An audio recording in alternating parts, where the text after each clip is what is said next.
What a coincidence! India is going to face England for the 3 consecutive years in the semi-final of this T20 World Cup history. Wow, it's absolutely amazing.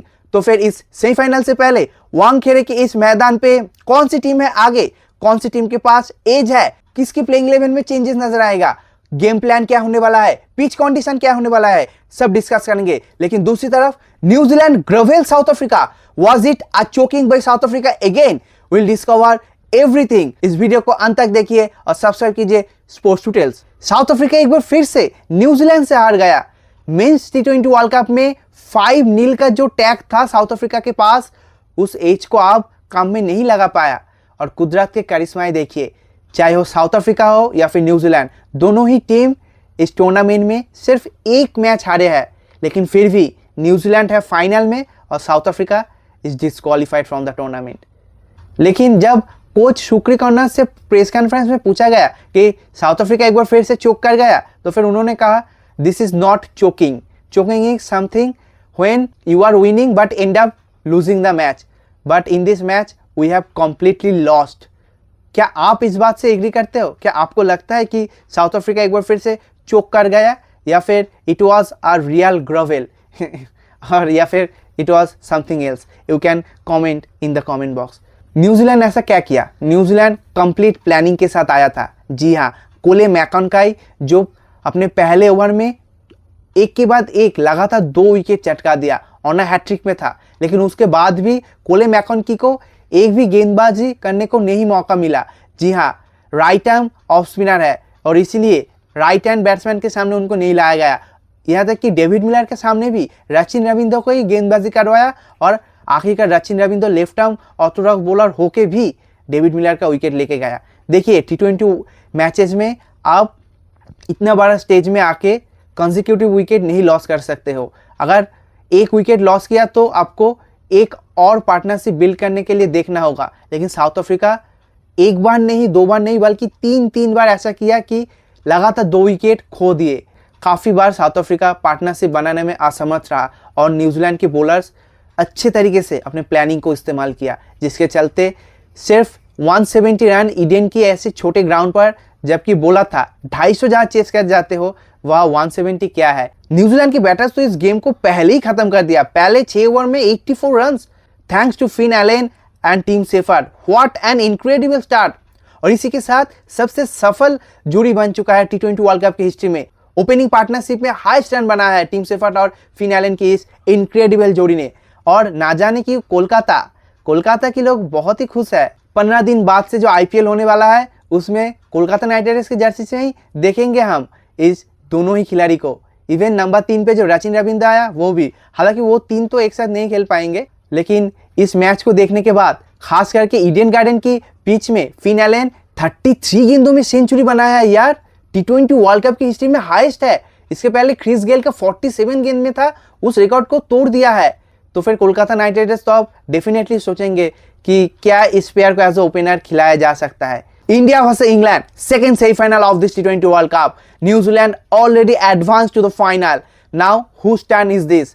लेकिन इससे पहले मुंबई की Wankhede stadium में जो मुकाबला खेला जाएगा, हिस्ट्री क्या कहते हैं वो देख लेते हैं। मुंबई की वानखेड़े स्टेडियम, ठीक जहां 10 साल पहले इंडिया सेमीफाइनल खेला था वेस्ट इंडीज के खिलाफ, और विराट कोहली का वो 89 नॉट आउट इनक्रेडिबल इनिंग्स के बावजूद वेस्ट इंडीज का वो फियरलेस टीम पावरफुल अंदाज से मैच जीत गया था, 190 प्लस चेस कर दिया था। लेकिन एक और बात है, अगर हेड टू हेड रिकॉर्ड देखा जाए तो फिर इंडिया वर्सेस इंग्लैंड के इस मुकाबले में in the history of T20 world cup, India is leading with 3-2 over England. जी हाँ, ये कंटेस्ट स्टार्ट हुआ था 2007, जब वो फ्लिंटॉफ युवराज को भड़काने की कोशिश किया था, और उसका रिजल्ट क्या हुआ था सबको याद ही होगा। जी हाँ, 6 sixes in an over by Yuvraj Singh. It was the mammoth history and unforgettable for every Indian cricket fan. The bowler was Stuart Broad. उस मैच में इंडिया को जीत मिला था, लेकिन उसके बाद 2009 पे इंडिया सुपर 8 में हार गया था इंग्लैंड के खिलाफ। और उसके बाद एक बार फिर से 2012 में इंडिया का greatest biggest win against England, जी हाँ 90 रन से जीता था। लेकिन उसके बाद एक बार फिर से 10 साल बाद 2022 में इंग्लैंड सेमीफाइनल में रोहित शर्मा की इंडिया को 10 विकेट से हराया था। और उसके बाद पिछले साल रोहित शर्मा की इंडिया रिवेंज लिया, इंग्लैंड को सेमीफाइनल में 68 रन से मात दिया था। तो फिर अगर हिस्ट्री देखा जाए, एक बार इंडिया तो उसके बाद इंग्लैंड, एक बार फिर से इंडिया उसके बाद फिर से इंग्लैंड, और उसके बाद पिछले साल एक बार फिर से India. Now is it England turn और India is going to beat England once again? Comment down what you think. India versus England playing 11 क्या होने वाला है? क्या कुलदीप को मिलेगा मौका? क्या रिंकू सिंह को खिलाया जाएगा? अभिषेक शर्मा को ड्रॉप कर दिया जाएगा? क्या होने वाला है? मॉर्नी मॉर्केल आज क्या खुलासा किया है प्रेस कॉन्फ्रेंस में आकर? सब बताएंगे। उससे पहले मुंबई की इस वानखेड़े की पिच, इसका ग्राउंड का क्या कैरेक्टरिस्टिक्स रहा है over the period of time, कैसे बिहेव करता है, जरा वो जान लीजिए। मुंबई की इस आइकॉनिक वानखेड़े ग्राउंड लाल मिट्टी का पिच है, हमेशा से एक्स्ट्रा बाउंस मिलता है और बैटर्स को काफ़ी सारी मदद मिलता है। हाई स्कोरिंग ग्राउंड है और हो सकता है एक और हाई स्कोरिंग मुकाबला देखने को मिल जाए, लेकिन बैटर्स जस्ट वेट, क्योंकि pacers can really edge their game if they maintain the line और लेंथ। जी हाँ, हर एक पेसर्स को अच्छे तरीके से मदद मिलता है पहले स्पेल में, क्योंकि नए बॉल से बॉल अच्छे तरीके से हवा में लहराते हुए आते हैं, जो कि ओपनर्स के लिए, नए बैटर्स के लिए एक परेशानी के कारण होता है। और चाहे वो इंडियन ओपनर्स हो या फिर इंग्लैंड ओपनर्स, दोनों के लिए नए बॉलर्स का, पेसर्स का वो स्विंग, लाइन और लेंथ अगर अच्छे तरीके से मेंटेन करे तो फिर it is going to be a danger alarm. जी हाँ, इंडिया वर्सेस यूएसए पहला मुकाबला ठीक इसी ग्राउंड पर हुआ था और India were 76 for 6।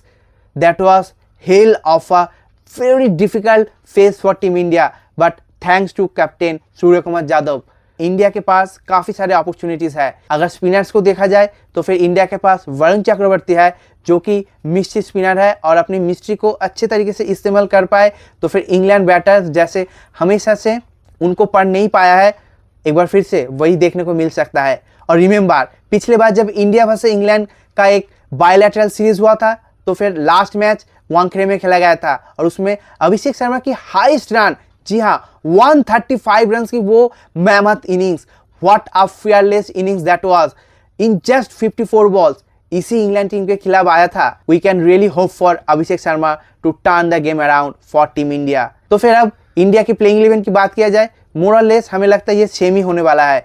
Abhishek Sharma, Sanju Samson open, उसके बाद नंबर 3 पे आएगा ईशान किशन और उसके बाद कप्तान सूर्य कुमार यादव, नंबर 5 पे हार्दिक पांड्या या फिर Tilak Varma, depending on what are the current condition. अगर इंडिया पहले बैटिंग करते हुए ज़्यादा विकेट नहीं गंवाते हैं तो फिर नंबर 5 पे हार्दिक पांड्या को ही आना चाहिए। और अगर कोलैप्स हो गया है या फिर चेस कर रहा है, इंडिया को अभी भी काफ़ी लंबा सफ़र करना है, तो फिर तिलक वर्मा आएगा और उसके बाद शिवम दुबे या फिर तिलक वर्मा, सब सिचुएशन के हिसाब से खेलेगा। और नंबर 8 पे आएगा वाइस कैप्टन अक्षर पटेल, उसके बाद Varun Chakravarthy, Arshdeep Singh and world class once in a generation bowler Jasprit Bumrah. Wankhede की इस लाल मिट्टी के पिच किसी भी स्पिनर्स को टर्न नहीं देता है, तो फिर स्पिनर्स क्या कर सकता है? स्पिनर्स इस लाल मिट्टी की एक्स्ट्रा बाउंस को यूटिलाइज कर सकता है, गेम में ला सकता है। तो फिर चाहे वो इंडियन स्पिनर्स हो या फिर इंग्लैंड, दोनों ही टीम में हम ये ज़रूर करते हुए देखेंगे।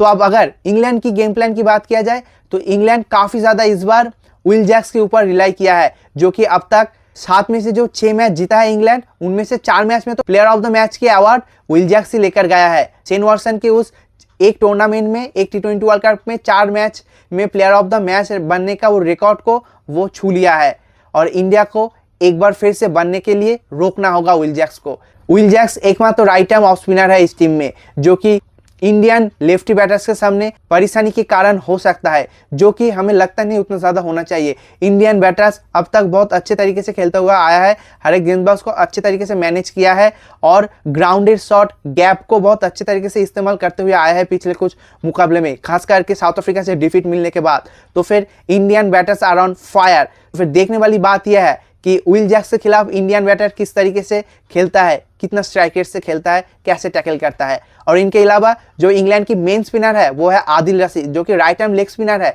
उसके बाद रियान अहमद जो पिछले मैच में खेला था वो भी राइट आर्म लेग स्पिनर है। और एक और जो लेफ्ट आर्म ऑर्थोडॉक्स है वो लियाम डॉसन, वो शायद इस मैच में नहीं खेलेगा, क्योंकि हम सबको पता है इंडियन टीम में काफ़ी सारे लेफ्ट हैंडेड बैट्समैन हैं और वानखेड़े की इस पिच में वो ज़रूर एक और एक्स्ट्रा पेसर को खिलाना चाहेंगे, जो कि ओवरटन को खिलाते हुए आए हैं। तो फिर लियाम डसन की जगह इंग्लैंड की इस टीम जेम्स ओवरटन को खिलाएगा। इसके अलावा इंग्लैंड के लिए जो एक कंसर्न की बात यह है वो ये है कि जॉस बटलर की फॉर्म, जी हाँ, अभी तक इस टूर्नामेंट में नहीं आया है। इंडिया पूरी तरीके से कोशिश करो कि इस मैच में भी ना आए। जॉस बटलर के सामने काफ़ी सारे मैचअप भी है। जसप्रीत बुमराह काफ़ी बार आउट कर चुके हैं और उनके सामने ज़्यादा स्ट्राइक रेट भी नहीं है जॉस बटलर की। और उसके बाद वरुण चक्रवर्ती भी काफ़ी बार आउट कर चुका है जॉस बटलर को। और उसके अलावा फिल शॉट जो कि इंग्लैंड की एक प्रमुख बेस्ट बैट्समैन है एट दिस मोमेंट, वो उनके सामने भी अर्शदीप सिंह का एक मैचअप है। अर्शदीप सिंह काफ़ी बार आउट कर चुका है। वरुण चक्रवर्ती कप्तान हैरी ब्रूक को काफ़ी बार आउट कर चुका है। तो फिर उम्मीद करते इस बार भी वरुण चक्रवर्ती अपने वेरिएशन को अच्छे से इस्तेमाल करे और हैरी ब्रूक को चलता करे। तो फिर इंग्लैंड की इस प्लेइंग 11 हो गया, जॉस बटलर और फिल शॉट ओपन, उसके बाद कप्तान हैरी ब्रूक नंबर 3 पे, नंबर 4 पे आएगा जैकब बेथेल, नंबर 5 पे आएगा टॉम बैंटन और नंबर 6 पे आएगा सैम करन, उनके ऑलराउंडर, नंबर 7 पे आएगा विल जैक्स, नंबर 8 पे आएगा रेहान अहमेद। जी हाँ, रेहान अहमेद को पहले भी भेज सकता है एज अ स्लॉगर, स्पिनर्स को हिट करने के लिए भेज सकता है इंग्लैंड। और उसके अलावा नंबर 9 पे आएगा जेमी ओवरटन, नंबर 10 पे आदिल रशीद और नंबर 11 होगा जोफ्रा आर्चर। तो फ्रेंड्स, आपको क्या लगता है इस सेमीफाइनल के मुकाबले में इंडिया के लिए कौन सा प्लेयर एक की प्लेयर के तौर पर साबित होगा? Well, I think Jasprit Bumrah होने वाला है। जी हाँ, क्योंकि मुंबई इंडियंस के लिए काफ़ी सारे मैचेस खेलता है इस ग्राउंड पर और इस पिचेस को बहुत अच्छे तरीके से जानता है। तो फिर I think Jasprit Bumrah is going to be an important asset for team India. और इस मैच में कौन मारेगा बाजी, कौन जाएगा फाइनल में, इंडिया और इंग्लैंड?